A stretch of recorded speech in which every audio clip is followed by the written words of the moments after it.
Hey, my Lending Pal customers, Ricky here. Today I want to go over your payoff statement and explain why it may be higher than what you saw on your last statement for your principal balance outstanding. Very common question that we get whenever you're refinancing your loan. You're probably at the point towards the end where you're looking at your closing disclosure and you see a line item that says payoff and it's this much. And then you think in your head and you're like, well, I last saw my statement and it said that I owed, let's say, $200,000. So why are you guys collecting a little bit more? So I want to go over that today. It's a very common question. We'll go through the math and see why that's happening and go over how mortgage payments work.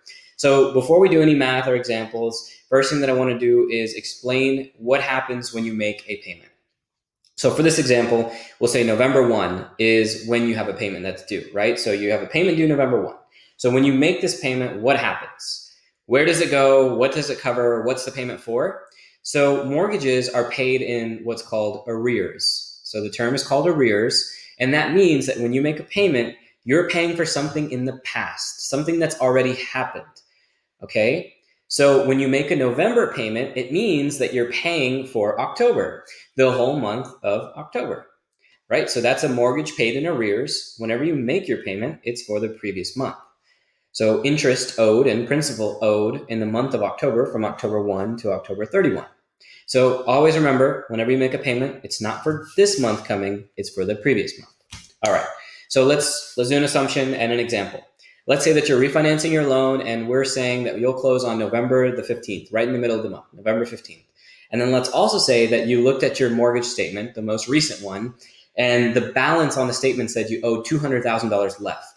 So you owe $200,000 and your closing's on November 15th for the refinance. You have a payment that's due on November 1. It'll say that you should make this payment by November 1. And that November payment is going to cover October, right? We just said that in the last slide that you pay in arrears. So if you make a payment, you're in November for November 1, it's going to cover the month of October. You have until the 15th of the month to actually make that payment. So it'll say due November 1, but you have until the 15th. So we're going to say that we'll just not make this payment because we'll close before that time. So you're not going to go ahead and make that payment. So then what happens to the interest that you owe? Well, that's where the payoff comes in, and that's why your payoff is always higher than your principal balance outstanding.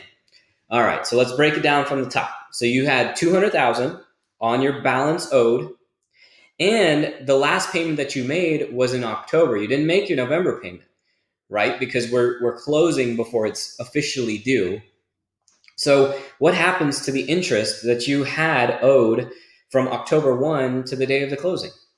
That interest still needs to be paid. Nobody's paid that interest. You would normally pay for the October interest on your November 1 payment.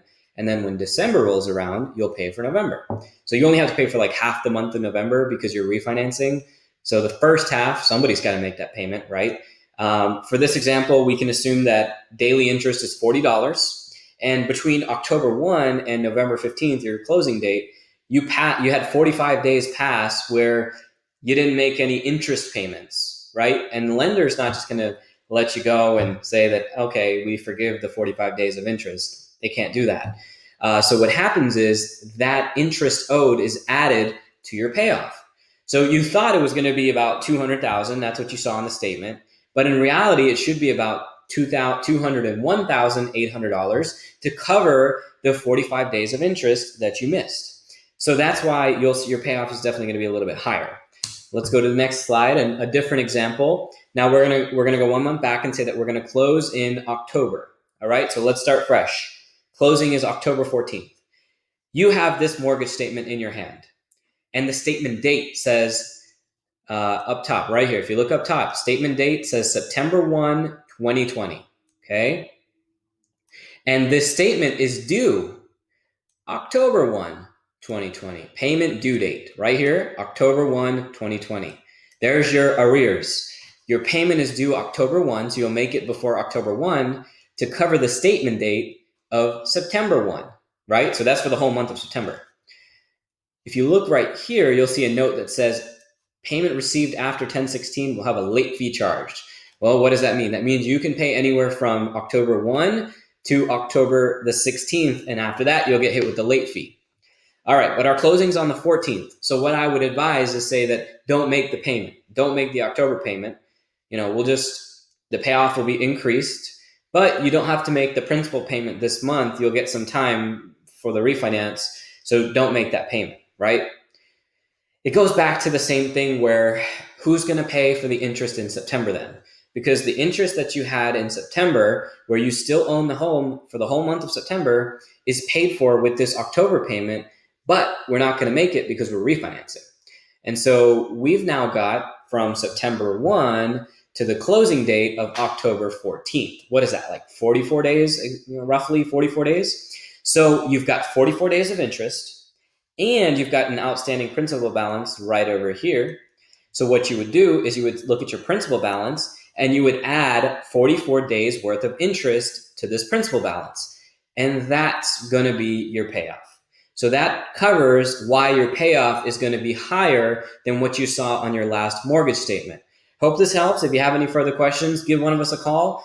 We'd be glad to help you out and walk you through it on your particular loan. But the idea is that mortgages are paid in arrears. You still have to make your interest payment because you're no longer going to make that mortgage payment for the month of the closing. Hope this helps. Call us if you need anything. Thanks.